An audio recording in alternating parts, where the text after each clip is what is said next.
அம்மாட்ட பேசிட்டேன். இந்த எலெக்ஷன் முடிஞ்சவொடனே 2 பேரும் கல்யாணம் பண்ணி போகிறோன்னு சொல்லிடு. எல்லாம் சரியாயிரும். என்ன ஆகாது. நீ ஜெயிச்சிருவ, நான் தோத்துருவேன்.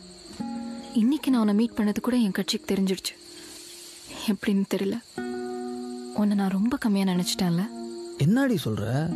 இதையும் நான் தான் பண்ணிட்டேங்கிறியா?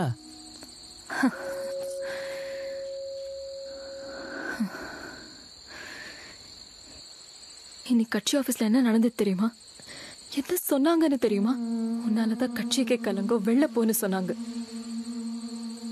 சின்ன வயசுல இருந்து எத்தனை மேடை ஏறி இருப்பேன், எத்தனை நாள் சுகதுக்கத்தை மறந்து தூக்கம் இல்லாம கட்சி கட்சின்னு உழைச்சிருப்பேன். எல்லாம் கைகூடி வர நேரத்துல இப்படி ஆயிடுச்சு. என்ன செய்யறதுன்னே தெரியல. அப்படியே செத்து போய் பணமா நிக்கிறேன். ஏன்டி இப்படிலாம் பேசுற? நான் எதுவுமே பண்ணலடி.